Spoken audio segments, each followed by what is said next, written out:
Shane Walsh, you were the coolest man in Kingspan Breffni on Saturday evening. A brilliant match.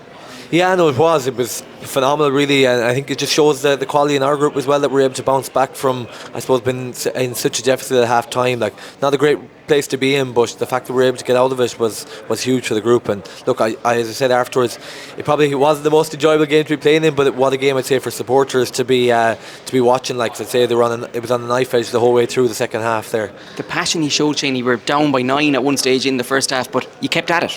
Yeah, and I think that was the crucial thing. Like, we just kept, even I think, like, we got the last two scores of the two Hooters as well, which is probably significant in the end of it all, because like a point back to bring it back to 8 and then a point at the end to win it, so like it's all those little things can add up at the end of the day, and that's probably what we've always said, is just to keep chipping away and like let our quality shine through. And it probably took a lot longer than we'd liked for that to come through, but thankfully it did in the end. In 2025, new rules, 2-pointers, etc., the game, things can change quickly.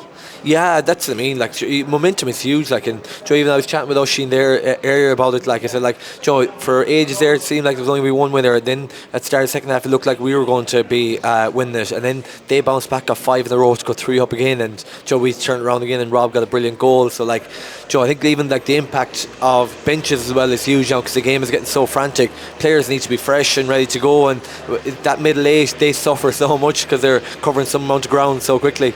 It's so enjoyable, Shane. It just seems it's brilliant to watch, but to play in, just your take on the new rules, etc. Yeah, I suppose like there's so many elements of what can happen now in the game. Like, whereas probably in the last couple of years you're probably playing a bit of a chess match, where now it's very much a case of like the ball going fast, and come in slow, it can come in high, come in low. Like, there's an all sorts of range of players now, that whereas I think in the last couple of years you had to be nearly of a certain size because that was the way the game went. Whereas now it's like you see all sorts of players playing the game, and like you even see like Monaghan probably wouldn't have the biggest forward line in the country, but their forwards are so good. Like, they're so skillful, and they're getting to show that no more than the Tyrone forwards as well. Like, Mark Bradley's back playing there, like an unbelievably skillful footballer and able to show his stuff. Like, there's room for skill and for invention. Matthew Thompson's pass for you in the build up to one of the penalties, it was a real moment of class. Oh yeah, he's gifted though.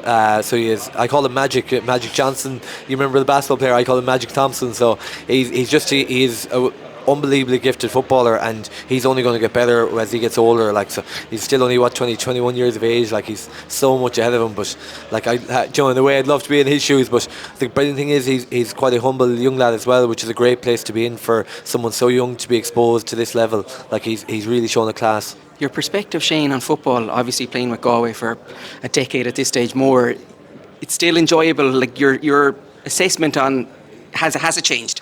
Obviously you're probably like you critique yourself probably a bit tougher than you would have at the start. I think that comes with a bit of experience and a few tough games that you've had to try and put behind you as well. So like, but overall, like, it's all about enjoyment for me. And I know the last couple of years have been tough to do, but like, you're probably more enjoying the lads than you are the football, because the lads are what bring you training in a way. But definitely now this year, like, it's been like a lease of life, I think, to everyone. Like, but yeah, it's all about enjoyment really at the end of the day. If you're not enjoying it, and you often hear players saying that's why they step away, and I'd say fair enough, because like, you can't be giving up that much time and not be enjoying what you're doing. And the more when you're working in a job, like, you have to enjoy what you're doing to a certain level. Like, it mightn't be exactly the cushiest number of job you're doing, but once you enjoy it, I think it makes your life so much easier. Finally, Shane, another big game on Sunday, Park Esler against Down, who are going quite well at the moment.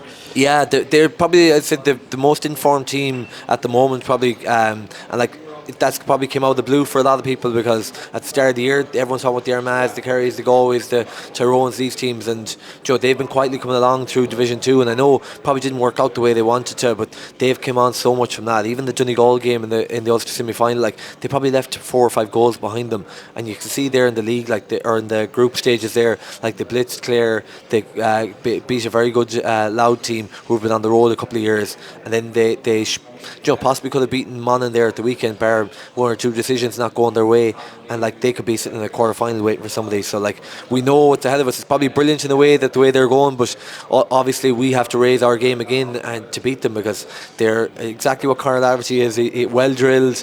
They're a very athletic team, and yeah, we just have to perform at the weekend to beat them. The fact that several teams believe they can win the All-Ireland just lends itself to an exciting championship.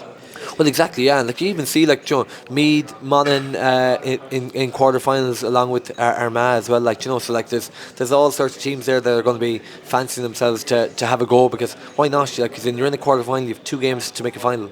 Like we were in that position in 22. We got to a quarterfinal here against Armagh, and like probably years gone by, we probably hadn't won too many games up here, and all of a sudden you win that in a semi-final, you win that, and you're in the final. You're like, where did this come out of? Like I was 10 years waiting to get to an Ireland final with Galway, and so like it can happen just like that for teams. So every team has the right to believe, I think. Best luck for the rest of the year. Sure, thanks very much.